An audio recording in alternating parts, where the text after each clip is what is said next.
Hello everyone, welcome to my channel explore brilliance. ఇవాళ మన వీడియోలో మనం చాలా ఇంపార్టెంట్ టాపిక్ అయినటువంటి ఎస్సీ టెస్ట్ మీద ఒక సింపుల్ ప్రాబ్లం చూద్దాం. ఓకేనా? ఈ ప్రాబ్లం చేసిన తర్వాత ఎస్సీ టెస్ట్ మీద ప్రాబ్లమ్స్ అనేవి ఎలా ఉంటాయి అనేది మీకు ఒక అవగాహన వస్తుంది. ఓకేనా? ప్రీవియస్ వీడియోలో నేను ఎస్సీ టెస్ట్ అంటే ఏంటి, ఫార్ములాస్ మొత్తం A to Z మొత్తం చెప్పాను. ఒకసారి ఆ వీడియో చూసి ఇక్కడికి రాండి, ఈ వీడియో అనేది బాగా అర్థమవుతుంది. ఓకేనా? రైట్. ఇప్పుడు మన ప్రాబ్లం విషయానికి వస్తే, ఇన్ ఏ షార్ట్ సర్క్యూట్, ఒక షార్ట్ సర్క్యూట్ అయిందంట దేంట్లో of transformer. Okay, the applied voltage అనేది 50 వోల్ట్స్. అప్లైడ్ వోల్టేజ్ ఒక షార్ట్ సర్క్యూట్ లో అప్లైడ్ వోల్టేజ్ ఎంత? విఎస్సి. ఒకసారి షార్ట్ సర్క్యూట్ టెస్ట్ గుర్తు తెచ్చుకోండి. వోల్టేజ్ అట్ షార్ట్ సర్క్యూట్ లో అప్లైడ్ వోల్టేజ్ ఎంత అన్నాడు? 50 వోల్ట్స్. గివెన్ డేటా రాసుకోవాలి ముందు ఎప్పుడైనా. Next, the current is 10 amperes. Okay, current ఎంత అన్నాడు? 10 ఆంపియర్స్ అన్నాడు. అంటే ఐఎస్సి వాల్యూ ఎంత? 10 amperes. Okay, next, and the power is 200 watts. WSC కూడా ఇచ్చాడు మనకి. ఎంత? 200 వాట్స్.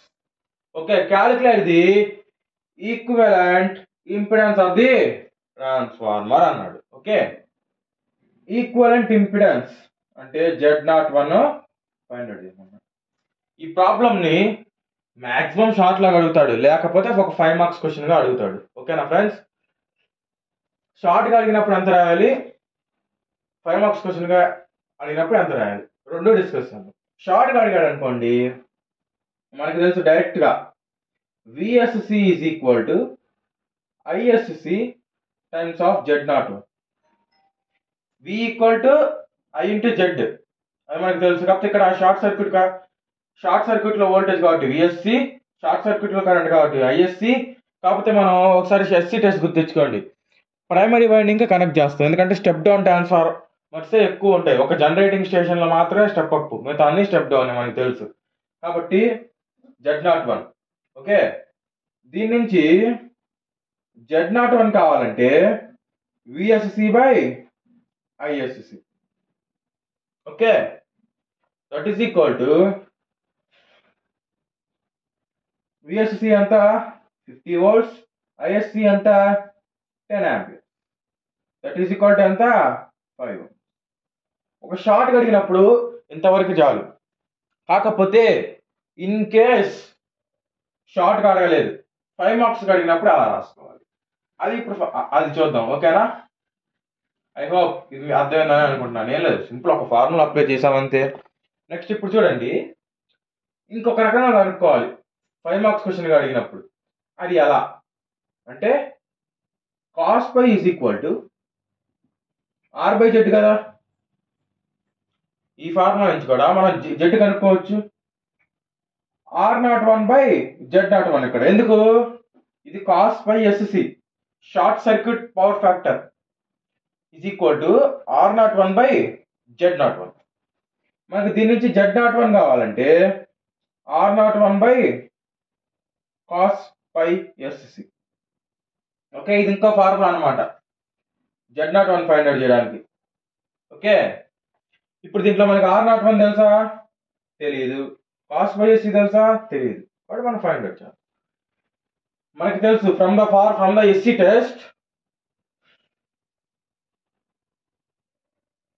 టెస్ట్,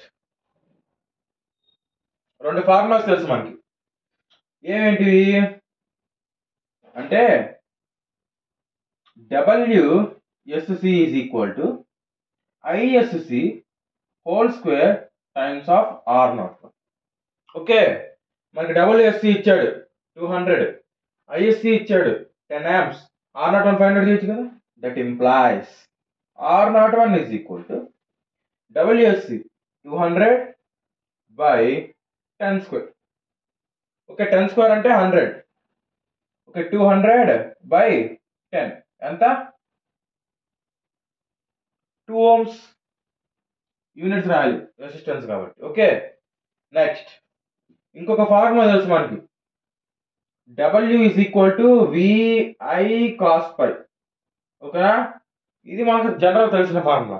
కాకపోతే ఇక్కడ పవర్ అంటే ఎంత, WSC, వోల్టేజ్ అంటే ఎంత, VSC, కరెంట్ అంటే ఎంత, ISC cos phi, short circuit power factor.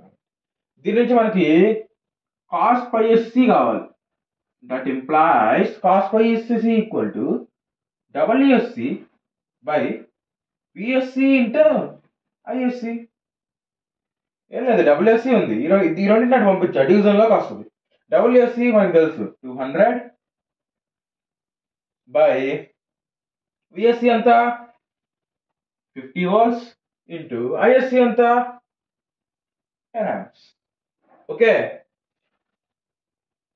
51s 54s cancel, 2/5 2/5 వచ్చింది ఆన్సర్. 2/5 అంటే అంత 0.4.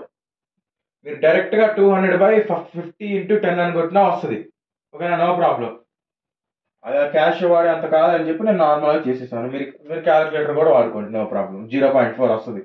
R01 వచ్చింది అంత 2/0.4.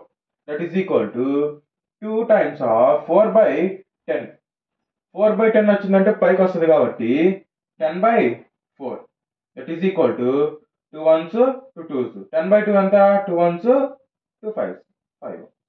మీరు డైరెక్ట్గా క్యాలిక్యులేటర్లో 2/0.4 కొట్టినా కూడా 5 ohms వస్తుంది. నేను క్యాలిక్యులేటర్ యూస్ చేయకుండా చేశాను. So this is the solution for the problem. మీరు ఇందాక డైరెక్ట్ ఫార్ములా వేసినా 5 ohms వచ్చింది, ఇండైరెక్ట్గా 3 ఫార్ములా వేసి చేసినా 5 ohms వచ్చింది. వాల్యూ ఏమైనా చేంజ్ అయిందా, చేంజ్ అవ్వాలి. ఓకే, 5 marks ఇచ్చినప్పుడు ఇలా రాయాలి, షార్ట్గా ఇచ్చినప్పుడు అలా రాసుకోండి. ఓకేనా, ఐ హోప్ ఈ వీడియో అర్థమైంది అనుకుంటున్నాను. ఈ వీడియో కనుక నచ్చినట్లయితే please do like, share and subscribe. ఏమైనా డౌట్స్ ఉంటే కనుక కామెంట్ సెక్షన్లో కామెంట్ చేయండి, క్లారిఫై చేస్తాను. ఇంకొక వీడియోతో మళ్ళీ మిమ్మల్ని కలుస్తాను. Until then take care, bye by.